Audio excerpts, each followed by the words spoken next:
All right. Hello, good evening, everybody. Welcome to NYU Stern, and more importantly, to tonight's information session to learn more about the program here in Washington, D.C. So with that said, I'd like to introduce myself first. My name is William Liao, and I am with the admissions committee for the Executive MBA program. So with that said, I am very excited to be able to share more information about our program and also share some exciting changes that has happened to the program. So please feel free to, in terms of housekeeping, please feel free to put any questions that you have in the Q&A section, and I'll be able to get to them towards the end of our call. And the session with me today is going to be around 30 minutes of just information, and then towards the last 15 minutes of the session, it'll be more for Q&A. So at that point, I'll be happy to answer all your questions then. So my goal for tonight is, number one, to share more information about our program, to share what's unique about us, but also to answer your questions and also to make sure that you have a better understanding of this program so you can make an informed decision on whether this is a good fit for you or not. So with that said, I am going to go ahead and hop off video just so that my video is not obstructing your view for the presentation, and then I'll pop back on once we get to the Q&A section. But I am here with all of you. All right. So without further ado, I am pleased to introduce the NYU Stern Executive MBA program in Washington, D.C. And I'd like to share what's appealing about our D.C. program. For one, it is the convenience of the program's format. And as students, you would take classes only 3 days a month, and you've heard that correctly, it's 3 days a month on that consecutive Friday, Saturday, and Sunday weekend. So the program is also unique in that our class size is small. So with around 40 students in a close-knit cohort, the program does allow you to build those deep relationships with your peers and your professors, while you still have access to that sort of broader NYU Stern and Executive MBA network in New York City.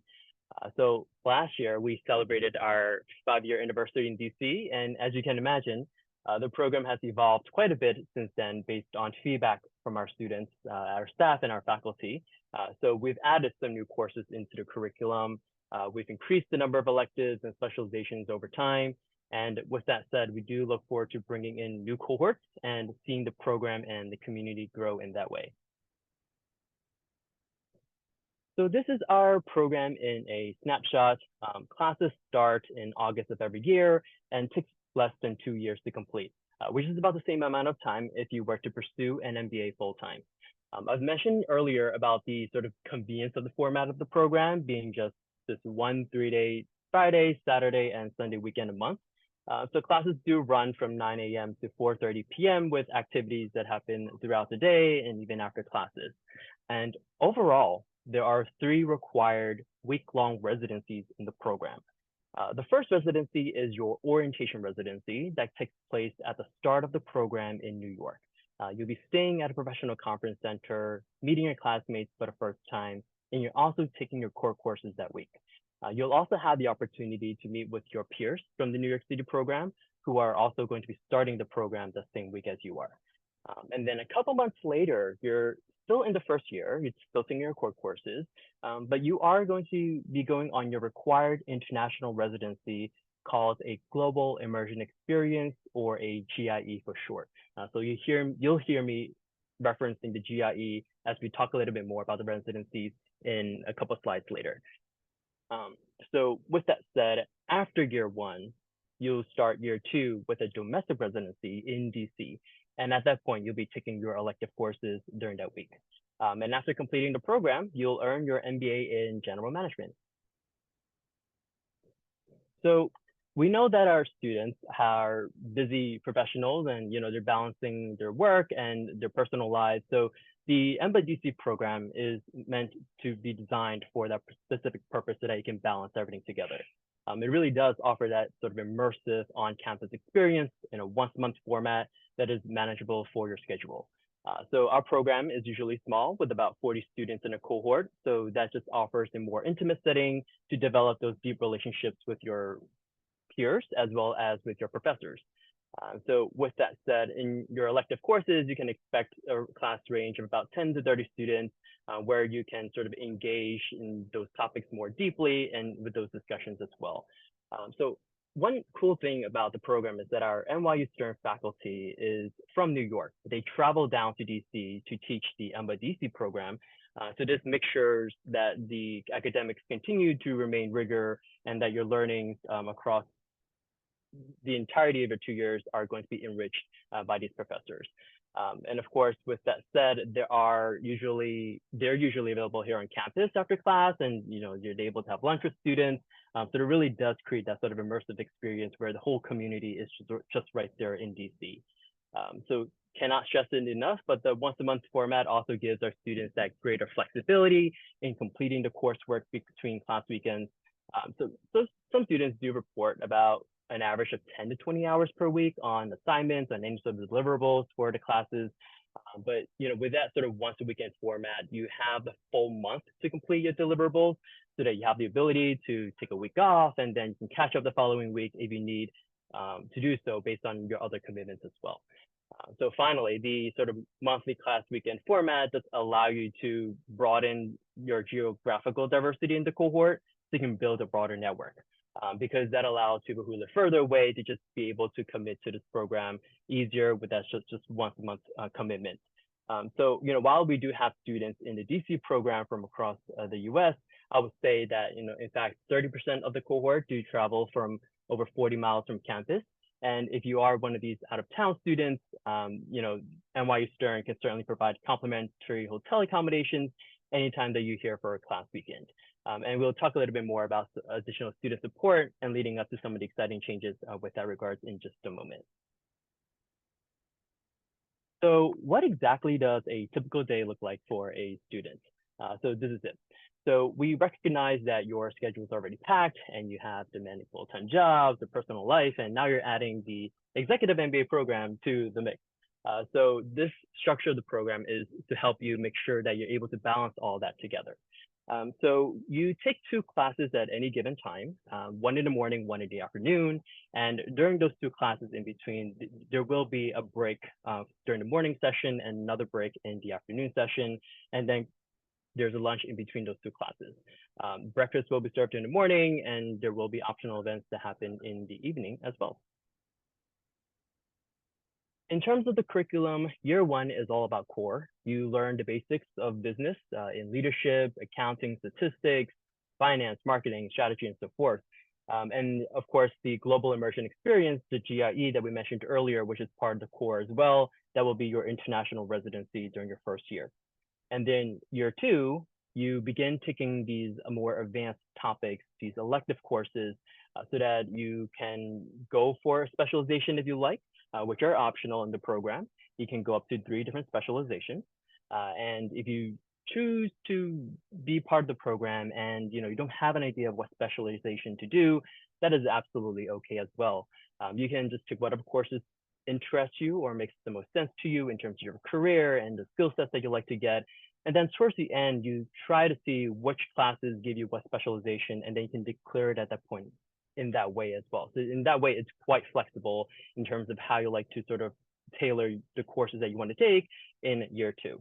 And at the end of all of this, you have an MBA in general management, along with the specializations if you choose to pursue one or not. So in terms of the core curriculum, very exciting. We're adding a course called Sustainability for Competitive Advantage to make sure that our students are well engaged in these new topics that are essential to any business moving forward. All right, the Global Immersion Experiences, or the GIE. So in year 1, we've mentioned this, that it is going to be part of the core curriculum. In year 2, you actually have an opportunity to go on another GIE as an elective course. So, but instead of the GIE, you can always elect to take another course.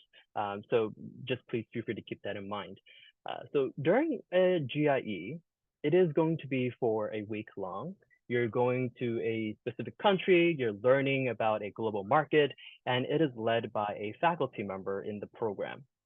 So during that entire week, you're going to various different company visits, across many different sectors that touch on finance, entrepreneurship, tech, manufacturing, CPGs, and so forth.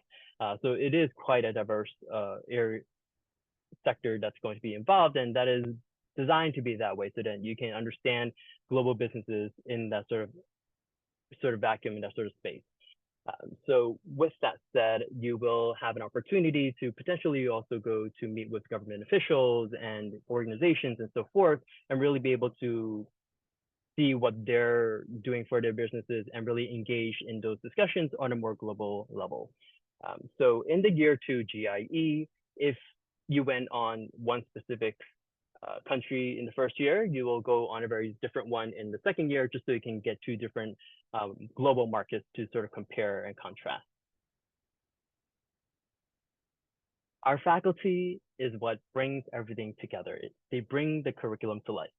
So these are faculty who are a mix of tenured and adjunct professors, and they bring together so much breadth and knowledge in terms of their experience and also the academic research, and bringing all of that into the classroom experience. And they're able to share their expertise with you and give you real life examples of how to do and apply those knowledge in the real world, so that it becomes the opportunity to bridge between the theoretical and the practical. And these are faculty members that are the best of the best. They're only able to teach in a program by invitation only, and that just speaks magnitudes in terms of the learnings that you'll get and the sort of opportunities that you'll be able to have with these professors who you can also network with. So, our faculty is certainly hand-selected in order to be able to teach in a program, and we certainly have been keeping that sort of tradition and intention for the many years that we've had this program in the running. I mentioned earlier about the residencies, specifically domestic residencies. So in year 1 and year 2, as a reminder, year 1, you have the orientation residency in New York at a professional conference center. Year 2, you have the residency, but that will be in DC. Both weeks, you are taking an intensive week of classes. Year 1, that's all about core. Year 2, that's all about electives. So accommodations will be provided to all students, regardless of where you live, for both of these domestic residencies. And also an interesting thing is that you're not just taking classes in DC for those 2 years in a program. There will be select weekends in the first year and the second year where you'll be in New York City taking classes at our Washington Square campus. So one of the exciting changes that I'll love to share with you is that instead of one weekend in year 1 and one weekend in year 2, we've actually expanded that so that you have 2 times in year 1 and 2 times in year 2 to take classes in the New York City campus. So that just allows you to expand your network with the NYC students, and also have in-person opportunities to access the resources that are here on the sort of flagship campus. So with that said, I think this will be a great opportunity to bond with not only the faculty that's on here on campus, but also with your peers here in New York City as well. All right, so the typical class profile, as I mentioned earlier, you have a class size of about 40 students or so. They may be small and they are mighty. So on average, they are 36 years young with 12 years of work experience. Quarter of the class have an international background, about a third have advanced degrees, and 35% of the class are women. So as you can imagine, in the sort of DC area, you will have some stronger representation of students working within the government, military, nonprofit, and education space, but there are also peers who work in different industries as well, including consulting, financial services, and so forth. There are lawyers, there's doctors, there's architects, there's educators, and a whole bunch of many different industries that create this sort of diverse cohort in the program.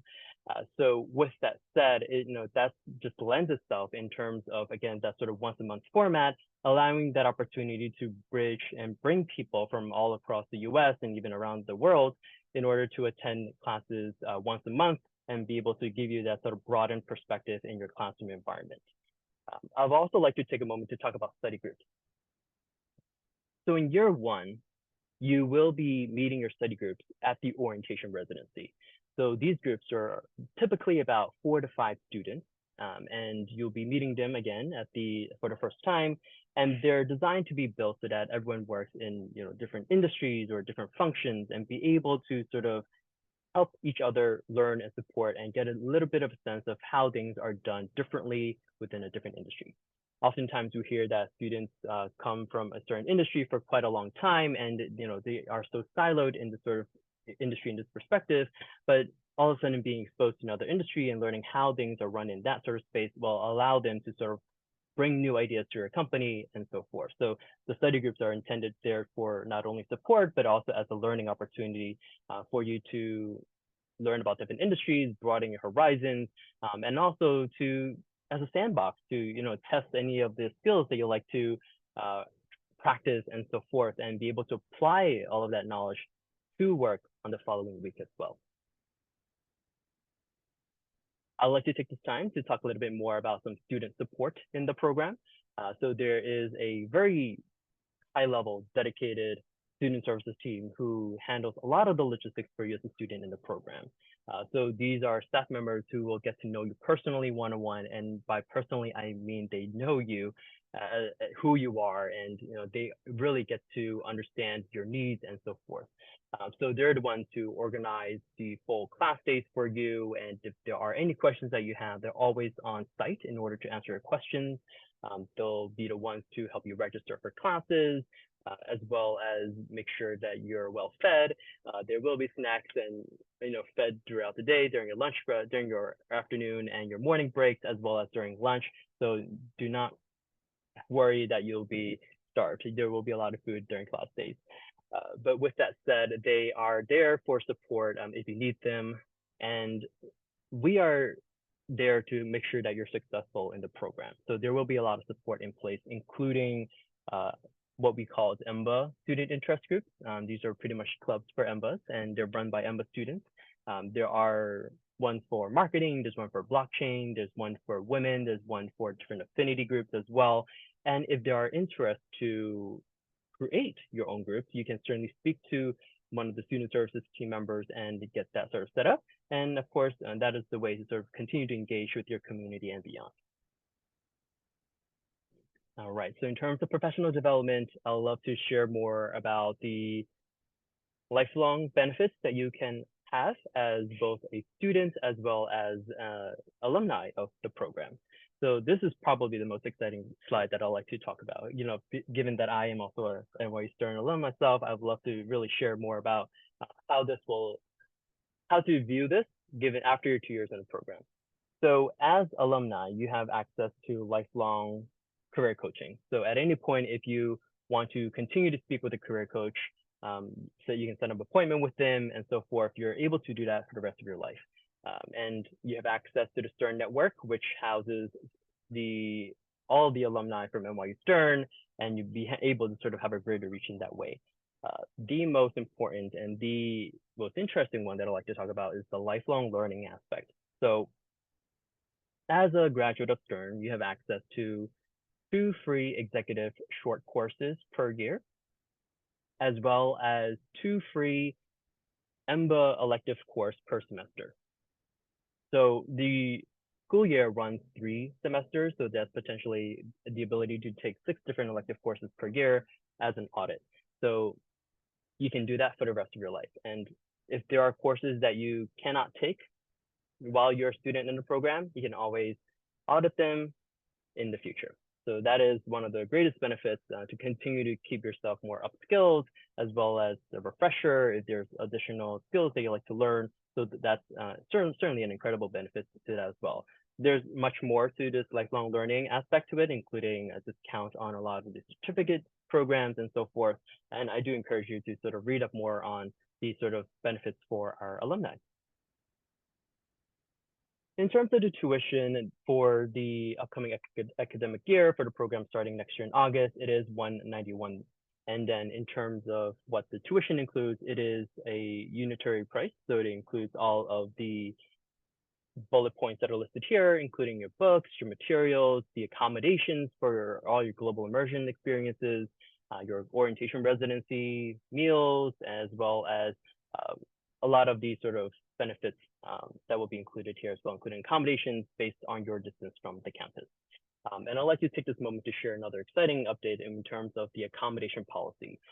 So it used to be that you need to be at least 40 miles away from campus in order to qualify for complimentary hotel accommodations on class days, but we have since reduced that number down to 20 miles. So if you do live outside of the 20-mile radius, you are eligible to receive some nights of complimentary hotel accommodations to make sure that you're able to come to campus and be able to sort of build that sort of connection with your cohort members.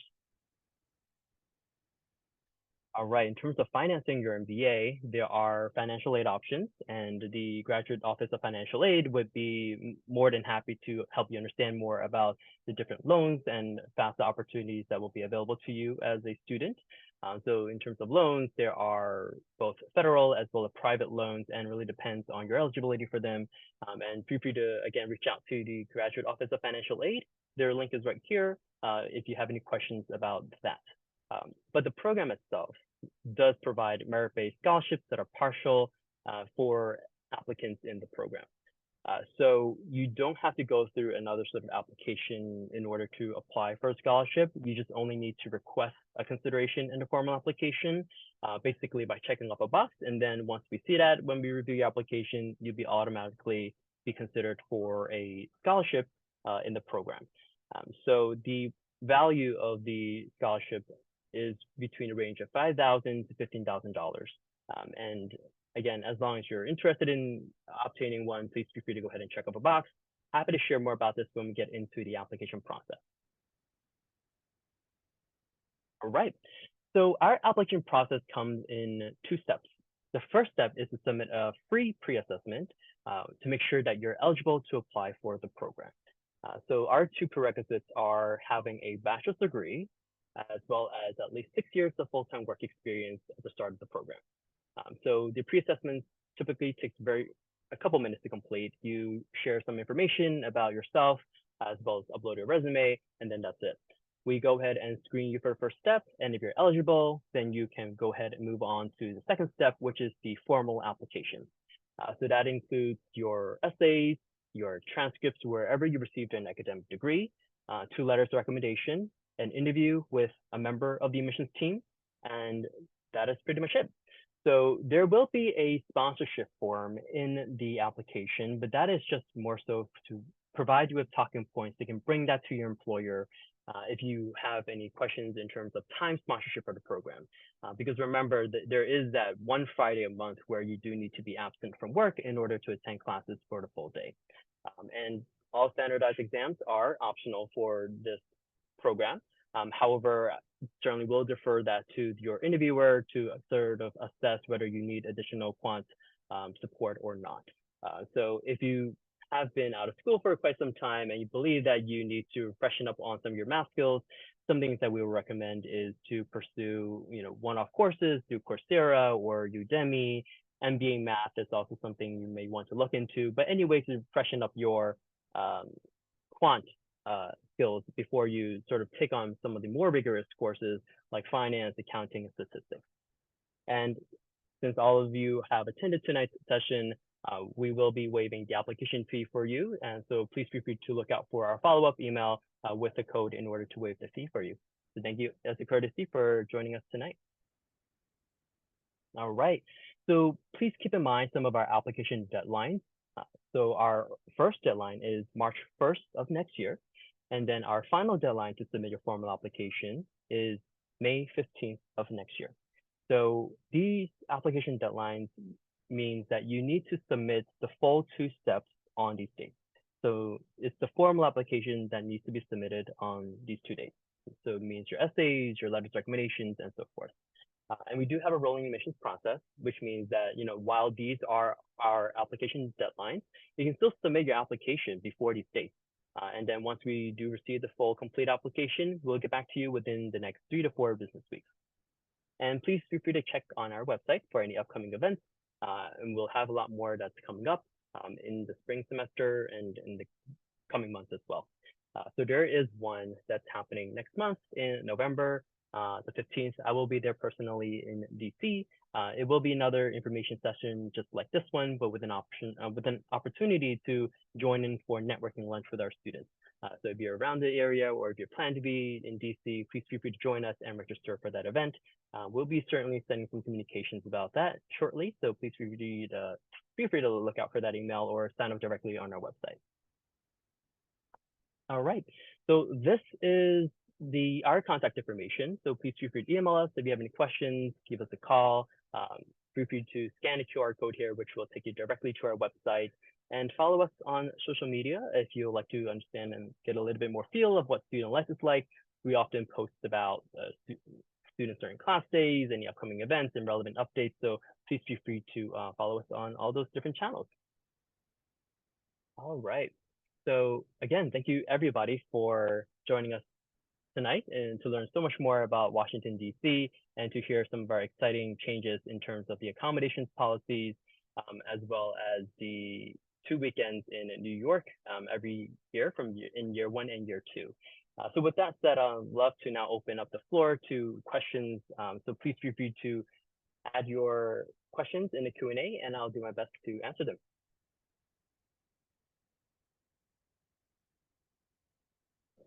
Okay, so one question is, how are the GIEs funded in terms of travel, lodging, and meals? Is that part of the tuition or is that additional expense? So the accommodations and the meals are included in the tuition. The only thing that would be more out of pocket for our students would be the airfare to and from those places, as well as any sort of visa processing fees if that is relevant to you. So some meals on the GIEs are going to be part of the tuition. However, some meals, there are days where you will have the opportunity to explore the area on your own and be able to kind of have meals on your own at that point, just to give you better, more opportunities for that sort of local immersion experience in that sort of area as well. The tuition and cost for the program, is it for 2 years or 1 year? That is for the full 2 years in the program. Yep.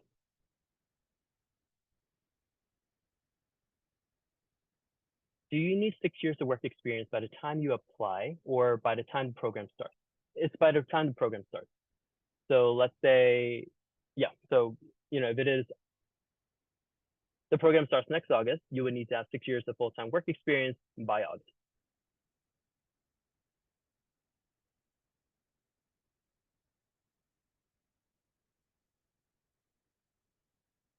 So while being an EMBA student, are we allowed to attend other on-campus recruiting events during the week? So EMBA students can participate in on-campus recruiting.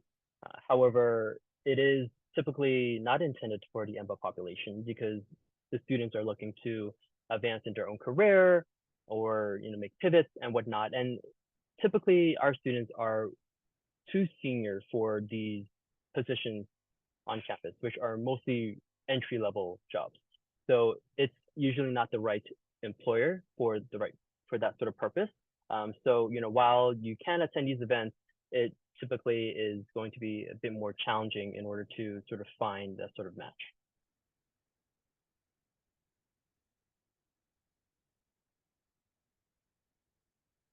Oh, how did that happen? There we go.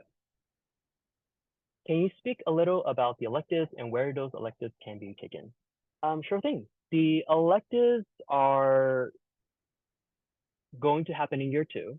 And just to kind of give a recap again, year 2 elective courses, you begin the domestic residency in year 2, right? That's in DC. And there'll be an intensive week where you're taking elective courses the entire time. So those classes will be held at the NYU DC campus. But again, remember that in year 2, you also have 2 weekends where you'll be here in New York City taking classes as well. And you'll just continue those elective courses from where you picked off. So hopefully that answered the question. But if there's any more questions about elective courses, I'm happy to answer them as well.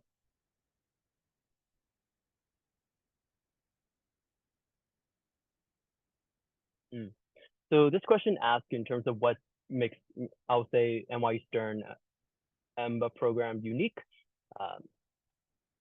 Yeah, there were a couple points that I made earlier in terms of that sort of once a month format. And I think that once a month format has so many benefits to it.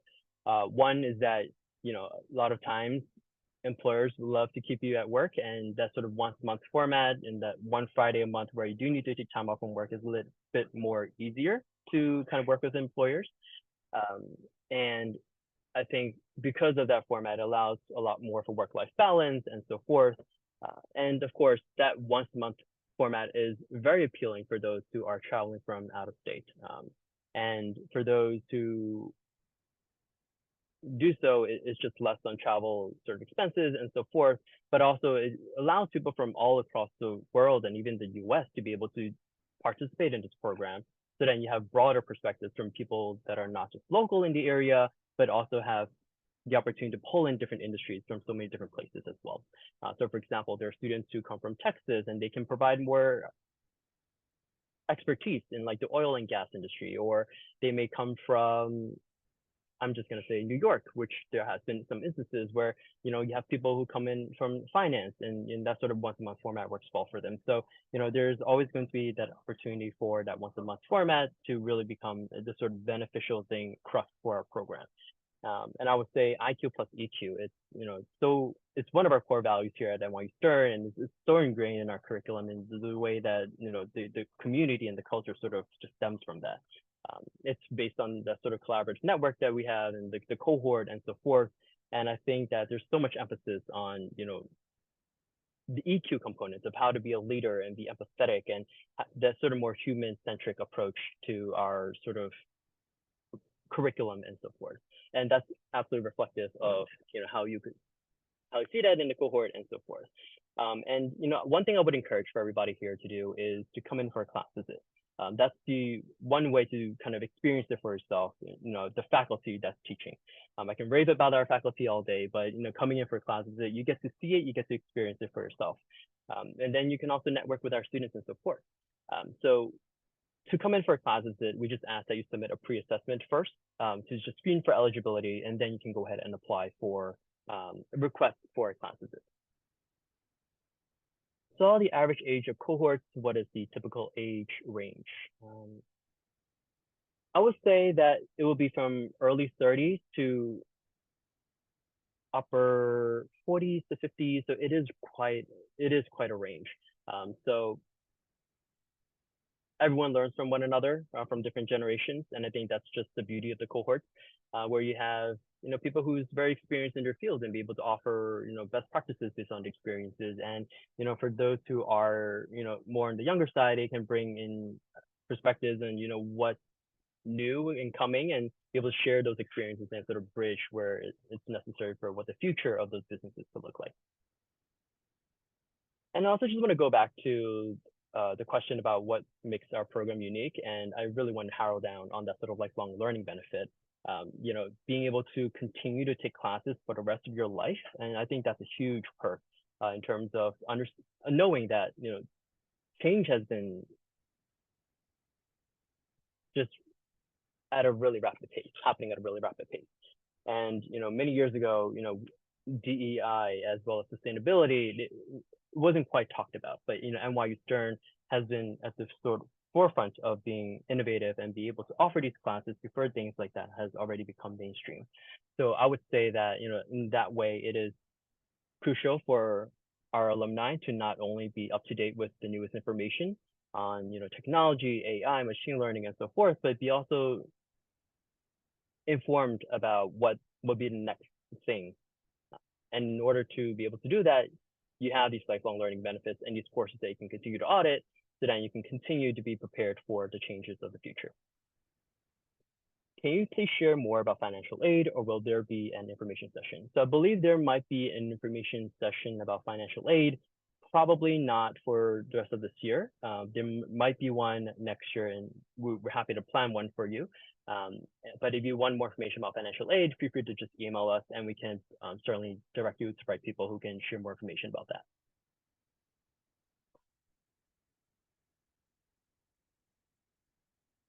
So this is a question in regards to prerequisites for a program. So if you don't have the full 6 years of work experience, I would still go ahead and submit a pre-assessment, just because you can say that you have all these years of work experience, but it really is up to us to sort of determine that based on your resume. So I think sometimes people, for example, doctors, they don't consider their residency as work experience, but we do. For those who are part of the military, they probably don't consider that as work experience, but we do. If you're part of a fellowship at a PhD program, they probably don't count that as work experience, but we do. So please feel free to submit a pre-assessment so then we can actually have the opportunity to review your resume and make an assessment at that point.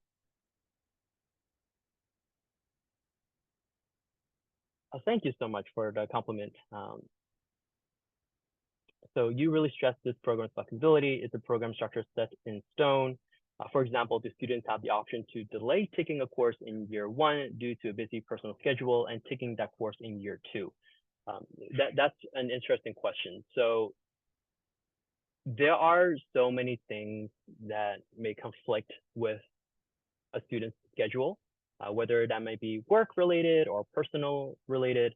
I think at that point, if it does come to that point, I would certainly reach out to the student services team to understand what those next steps are in regards to potentially deferring your start to another class. But I would say if you are applying to the program now, it would make sense to understand what your schedule is potentially going to look like for the next 2 years so that you have time set aside in order to make sure that this program becomes one of your priorities. So I would say that if you have some foresight ahead of time, if you know that certain classes will be in conflict, do some way to accommodate for that, or to sort of work around the schedule in that sort of regards. Hopefully it's not going to be too much given that classes are once a month, so then you hopefully have some flexibility in terms of scheduling around that.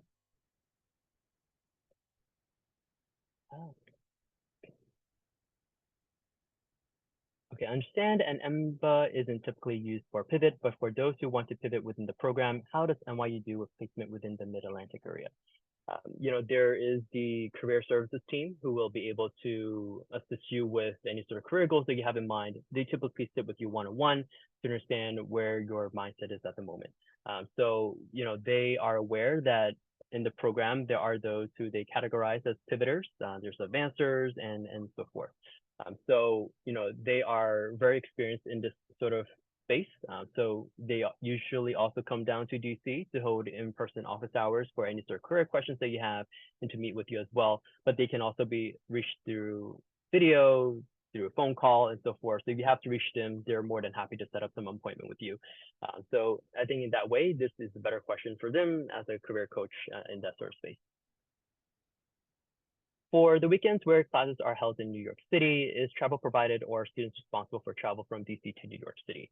So travel for your GIEs or for these New York City class weekends are going to be out of pocket from the students, but accommodations will be provided for all of those places in terms of New York City for classes, as well as for your GIEs, as well as for the week-long domestic residencies. Again, the orientation in year 1 and the year 2 residency where you take elective courses at the start of year 2.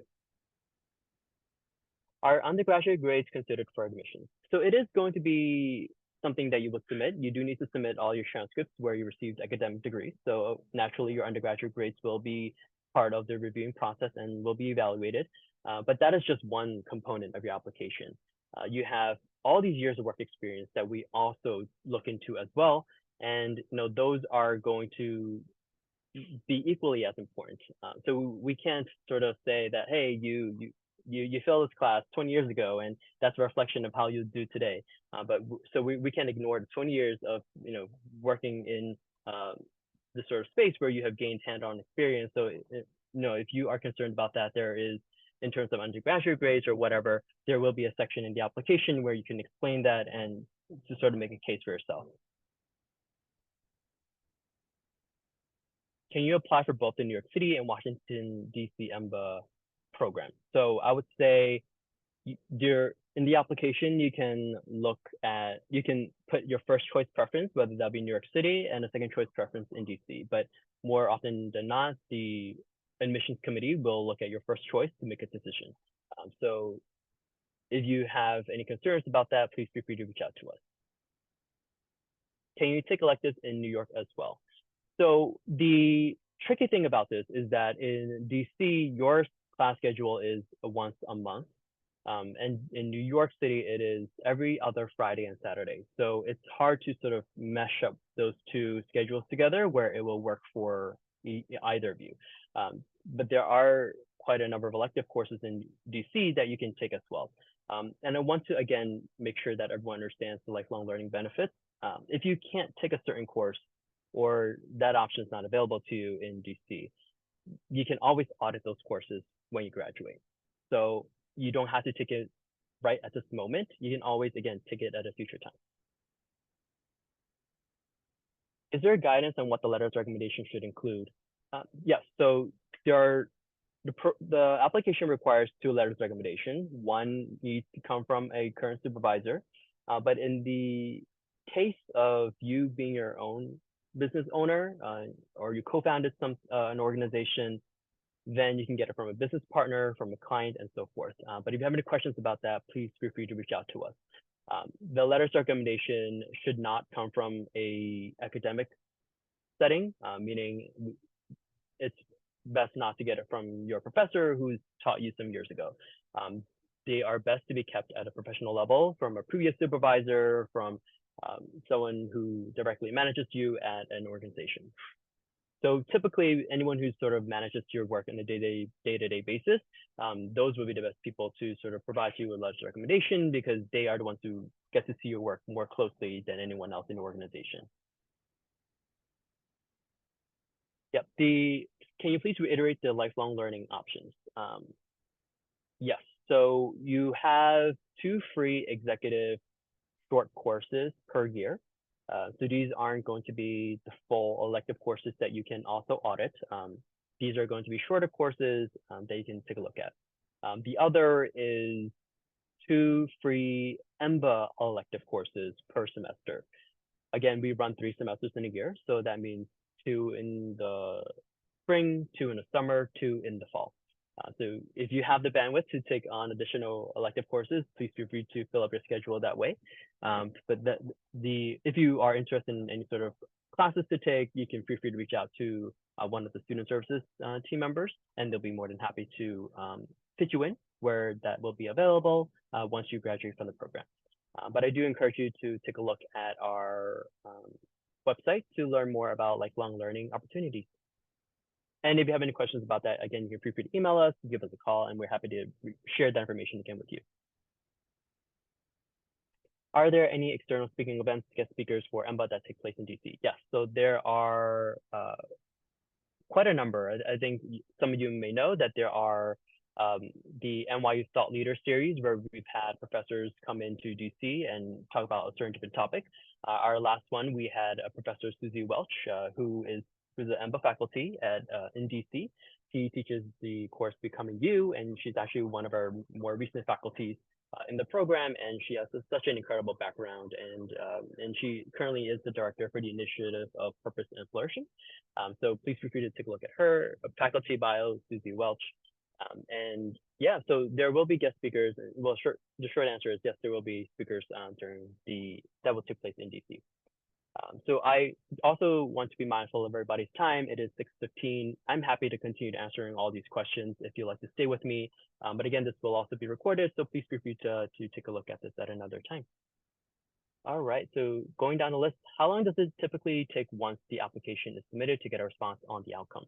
So once you submit an application, if it is complete, we give you an email and just to confirm that your application is not complete, and then we will give you a decision within 3 to 4 business weeks. However, if you submit your application and there's an incomplete component, meaning we're missing a document here or there, then your application will be flagged as incomplete, and we wouldn't be able to review your application until it becomes complete. So it is always from whenever you receive the email letting you know that your application is complete, that you should start counting the 3 to 4 business weeks that we give you a decision. Hopefully that makes sense. If degrees are obtained outside the US but are in English, is a course-by-course evaluation required or just the institution to send the official transcript? So the institution can just send us the official transcripts with the English translations. That will be fine, but there needs to be some proof of degree conferral. So whether that is through a diploma or something that says that so-and-so has been conferred this degree on this date, that we would need that sort of proof somewhere on the transcript or through that sort of diploma or certificate. And if you have any questions, please feel free to reach out to us. We're more than happy to share more information about that. If you opt to do a second GRE as an elective, does that mean you're only required to take 10 elective courses in year 2? Well, the GIE is an elective itself, so you will still need to do the full amount of elective courses in order to get the credits to graduate. So yeah, so the GIE is an elective, which is part of the ones that you need to take in order to graduate from the program. Yes, you do get an application fee waiver for attending this webinar. Thank you so much for the reminder there. Is there an accelerated program available? So there is no way to make this program go any faster.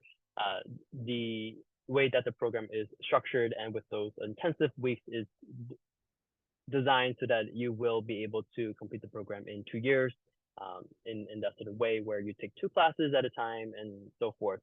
It's really to help you balance your workload as well as your personal and schoolwork. So completing all that too quickly, you may not even be able to build that sort of network, that sort of relationship with your peers. So over those 2 years, you get that more opportunities through your GIEs, through your domestic residencies, to really make sure that you're building these lifelong networks with your peers. So I think those 2 years is the sweet spot for a number of programs. All right, so I think I've gotten through all those questions. I am very proud of myself. Oh, there's one more. Are the career coaches available for questions prior to submitting an application? Please feel free to send us an email. I think that sort of service is available to students once they are enrolled in the program. So I think rarely they would be able to provide any support prior to the application. Great. Well, thank you everyone for your compliments, and thank you so much for attending tonight's information session.